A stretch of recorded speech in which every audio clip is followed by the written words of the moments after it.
Let's have a look at the Mind Matters Most model. Your mindset is a lens through which you view yourself, your circumstances, and the world around you. Simply put, the core of this model explains the following. Your mindset determines what you focus on and the meaning you give to things. This strongly influences how you feel, meaning it strongly influences your emotions. Your emotions shape your energy and the actions you will take. Your actions determine your results or the outcomes you get, which feed back into your beliefs and identity, and this loops back into your mindset. So let's break this down a little bit further. Diving deeper into the meaning part of the model. You can give any meaning to any situation, and it's a trainable skill.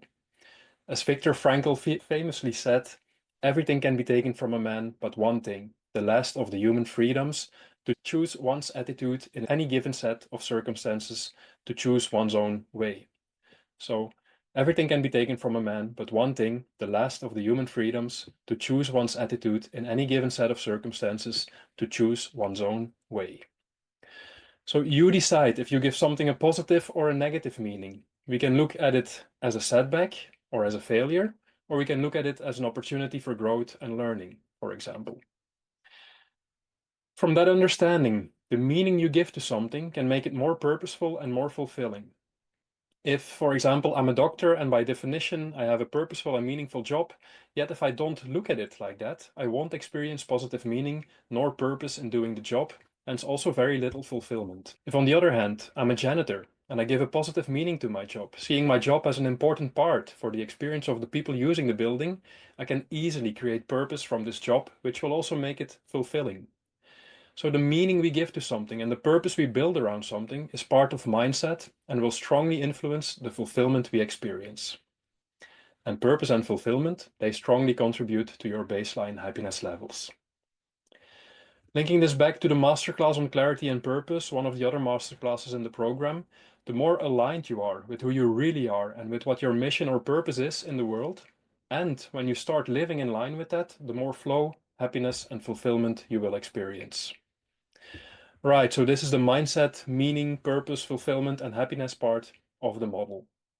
Let's now dive deeper into the focus part of the model. And this is something I picked up from a Tony Robbins course, which is a simple yet very powerful explanation for how you feel on average and what you can look at to shift your emotional home and your happiness baseline. And this is also a trainable skill. For a scientific explanation of how our focus is naturally shaped, see also the end of the course in the extra materials section. There are three major focus areas that influence strongly how you feel. The first one is missing versus having. Do you usually focus on what you lack or on what you already have? Many frustrations and stresses come from focusing on what's missing.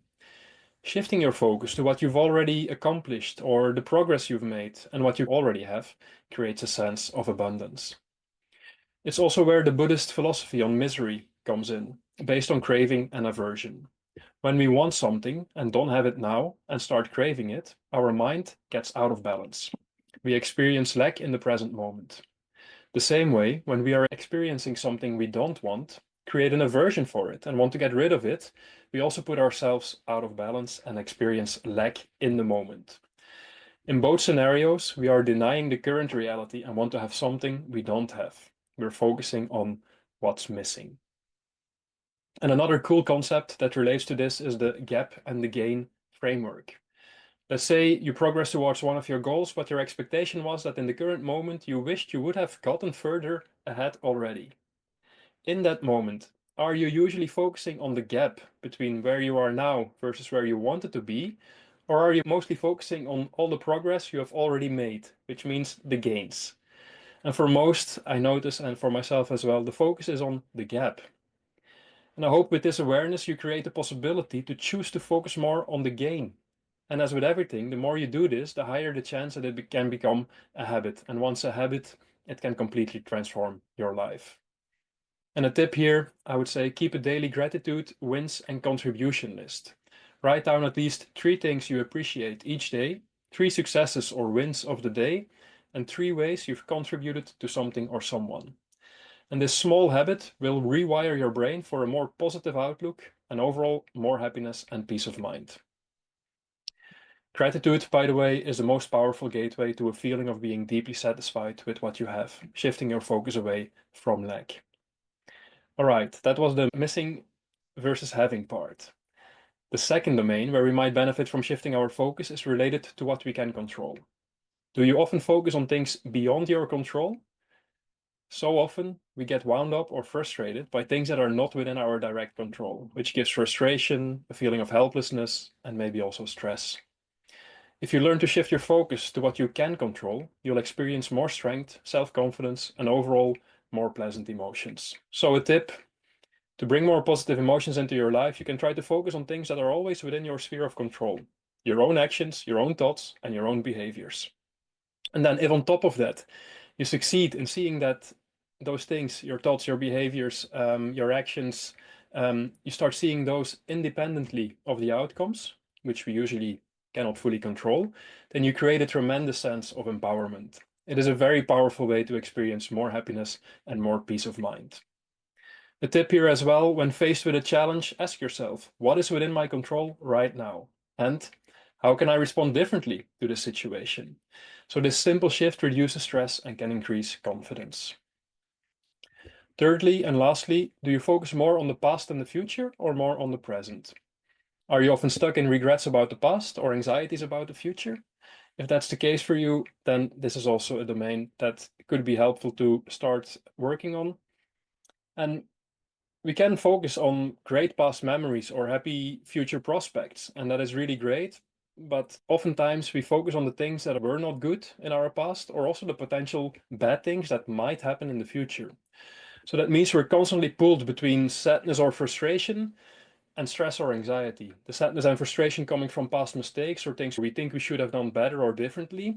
And on the other hand, the stress and the anxiety from the fear that the future will not be what we hope it will be, or the fear that we will make a fool out of ourselves and will be judged or rejected. So a tip here: practice being present, whether it's mindful breathing, savoring a moment, or engaging fully in a conversation. So whenever stress, sadness, excuse me, or frustration is coming up, take a moment to see how we can put this in a bigger perspective and find more calm in the present moment. As the Buddha wisely said, yesterday is history, tomorrow is a mystery, but today is a gift. So you can see how our mindset is at the root of what we focus on and the meaning we give to things and experiences. These then strongly influence our emotions, which are directly linked to our baseline happiness levels.